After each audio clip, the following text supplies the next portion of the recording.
मित्रों, हिंदी की superfast revision series में रस तक पहुंच गए हैं। जी हाँ, रस रस क्या होता है? काव्य की जो आत्मा वो रस ही तो है। कविता पढ़ने में जो मजा आता है वो रस की वजह से आता है। रस मतलब आनंद आ जाना। तो कुल 9 रस हैं हिंदी में, कुल 9 रस हैं। एक्चुअली में पहले 8 थे, फिर शांत को भी एक रस मान लिया गया, तो 9 रसों का वर्णन अपने काव्य नाट्य शास्त्र है ना उसमें है, जिसे भारत मुनि ने लिखा था। किसने? भारत मुनि ने। नाट्य शास्त्र पूछ लिया अगर, नाट्य शास्त्र ये एक बुक का नाम है, लगभग 2000 साल पुरानी बुक है। इनको लिखा था श्री भारत मुनि ने, भारत मुनि। ठीक है, यहाँ पे रसों का वर्णन है। तो रस होते कितने हैं? संख्या में हिंदी में रस 9 होते हैं, और रस के कुछ भाग हैं। स्थायी भाव, संचारी भाव, विभाव, अनुभाव, इन सब की चर्चा हम करेंगे। लेकिन पहले आप रसों की संख्या तो जान लीजिए, इन पे हम आते हैं अभी। मित्रों, रस की संख्या मैंने क्या बताई? 9। श्रृंगार, हास्य, करण, रौद्र, वीर, भयानक, विभत्स, अद्भुत, शांत। एक बार फिर से, श्रृंगार, हास्य, करुण, रौद्र, वीर, भयानक, विभत्स, अद्भुत, शांत। ये क्या है? जितने प्रकार के भाव उत्पन्न होते हैं ना मन में, जितने प्रकार के भाव उत्पन्न होते हैं कविता को पढ़ के, या वैसे भी इमोशन जो होते हैं, वो इतने प्रकार के रस होते हैं। अब श्रृंगार में, श्रृंगार खुशी के टाइम पे होता है। श्रृंगार में जो भाव होता है, स्थायी भाव, वो कौन सा होता है? रति या प्रेम का। रति या प्रेम का श्रृंगार में। अब श्रृंगार में ही 2 रस और होते हैं। एक होता है भक्ति। अगर ईश्वर से प्रेम है, अगर भगवान से प्रेम है तो भक्ति हो जाता है। अगर बच्चों से प्रेम है तो वात्सल्य। क्या? वात्सल्य। कुछ बुक में आपको ये अलग से मिलेगा, लेकिन ओरिजिनल ग्रामर में श्रृंगार के ही पार्ट हैं, भक्ति और वात्सल्य। तो श्रृंगार रस रति या प्रेम को बोलते हैं। जनरली जो प्रेम होता है नायक नायिका के बीच होता है, लेकिन भगवान के बीच है अगर भक्ति के बीच, तो वो भक्ति कहलाएगा, और माँ बच्चे के बीच है तो वो वात्सल्य होता है। प्रेम तो प्रेम है, प्रेम के टाइप अलग अलग होते हैं। हास्य, जहां हंसी खुशी है, कॉमेडी है, वो हास हो जाएगा। इसमें स्थायी भाव हास हो जाएगा। ये स्थायी भाव मतलब ये भाव तो हमेशा ही रहेगा, ये भाव हमेशा रहेगा। संचारी भाव बहुत चेंज होता है, उसमें हम बात करेंगे आगे। अभी समझिए स्थायी भाव मतलब मुख्य बात क्या? श्रृंगार में मुख्य बात, श्रृंगार में प्रेम है। हास्य में हास, करुण में शोक, करुणा, शोक। किसी की डेथ हो गई, किसी का कुछ नुकसान हो गया, ये होता है करुण या शोक। रौद्र, क्रोध, जब आपको बहुत तेज गुस्सा आता है ना, तो वो क्या होता है? रौद्र, क्रोध।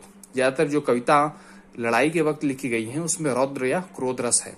और वीर रस भी है उसमें। वीर मतलब उत्साह, वीर मतलब उत्साह। आपने रानी लक्ष्मीबाई जी की कविता पढ़ी होगी, खूब लड़ी मर्दानी वो तो झांसी वाली रानी थी। ये क्या? उत्साह की बात हो रही है। आगे देखिए, भयानक भय, जब कुछ ऐसा लिख दिया जाए कवि के द्वारा जिससे डर उत्पन्न हो जाए, उसको क्या बोलते हैं? भयानक। उसका स्थायी भाव क्या है? भय। विभत्स मतलब घृणा, जहां गंदगी है, ये सब है ना, कुछ कीड़े मकोड़े है, जोंक ओंक है, जिसको देख के ही अच्छा नहीं लगे, वो क्या है? जुगुप्सा। जुगुप्सा मतलब घृणा।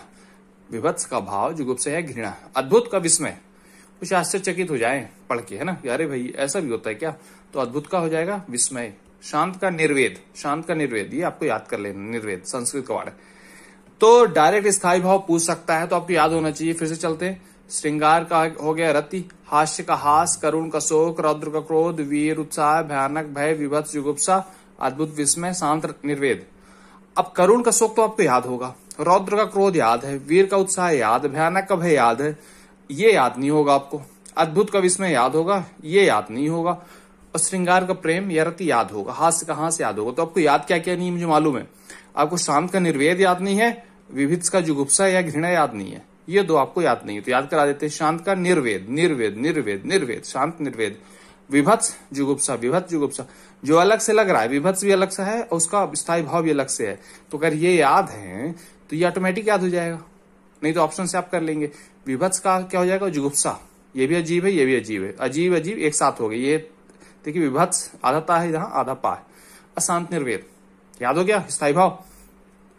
श्रृंगार रति, हास्य हास, करुण शोक, रौद्र क्रोध, वीर भय उत्साह, भयानक भय, विभत्स जुगुप्सा, अद्भुत विस्मय और शांत निर्वेद। अब देखते हैं रस के टाइप क्या, रस के भाग क्या क्या होती है। तो टाइप देख लिए, टोटल 9 होते हैं। स्थायी भाव भी हम देख लिए, 9 के 9 स्थायी भाव हम देख लिए। मित्रों, अब रस के भाग देख लीजिए। स्थायी भाव, संचारी भाव, विभाव, अनुभव। कौन कौन से? स्थायी भाव, संचारी भाव, विभाव, अनुभव। 4 होते हैं, स्थायी भाव, संचारी भाव, विभाव, अनुभव। विभाव के फिर 2 भाग, आलंबन उद्दीपन, आलंबन उद्दीपन। स्थायी भाव की चर्चा हम लोग कर चुके हैं। 9 की 9 रस के स्थायी भाव की चर्चा हो चुकी है। जैसे श्रृंगार का क्या हो गया, प्रेम, हास्य का क्या हो गया, हास्य, रौद्र का क्या हो गया, क्रोध। ये सब क्या है, स्थायी भाव। लेकिन कुछ भाव संचारी होते हैं। जैसे किसी को प्रेम हो गया, किसी को प्रेम हो गया, तो प्रेम जब हुआ तो कभी रोएगा कभी हंसेगा, तो हास्य एक भाव हो गया, आता जाता रहता है, हमेशा तो नहीं हंसेगा, रोएगा भी जब ब्रेकअप होगा ना। तो इस तरह के समझाने के लिए बोल रहा हूं। तो कुछ भाव जो है चेंज होते रहते हैं, आते जाते रहते हैं, उनको क्या बोलते हैं, संचारी भाव। इनकी संख्या कितनी है, 33। डायरेक्ट अगर संख्या पूछ ले तो कुल 33। ये 9 है। जितने रस उतने स्थायी भाव, और संचारी भाव 33, ये आते जाते रहते हैं। विभाव क्या है, विभाव जो है, जो कारण है ना रस को उत्पन्न करने का, उसको बोलते हैं विभाव, जो कारण है। अब कारण क्या है, अगर किसी को प्रेम हुआ, किसी लड़की से प्रेम हुआ, तो वो लड़की कारण है, आलम्बन। और उद्दीपन क्या है, उस प्रेम को बढ़ाने वाला, वो लड़की बहुत सुंदर है, बहुत होशियार है ना, ये सारी चीजें जो है उद्दीपन है, उस प्रेम को बढ़ाती हैं। तो आलम्बन और उद्दीपन, आलम्बन कारण है, उस कारण को बढ़ाने वाला उद्दीपन, इसको क्या कहते हैं, विभाव। अब अनुभव क्या है, अब किसी को प्रेम हुआ तो शरीर में जो चेंजेस हुए, है ना, बिल्कुल कुछ लोग तो इतना मतलब प्रेम में पागल हो जाते हैं कि बेहोश हो जाते हैं, है ना, कुछ लोग कपकपी आने लगती है, कुछ लोग खुशी के मारे रोने लगते हैं। तो ये जो अलग अलग भाव होते हैं ना, जो शरीर में रोमांच आ जाता है, रोए खड़े हो जाते हैं, शरीर में जो भाव उत्पन्न होते हैं,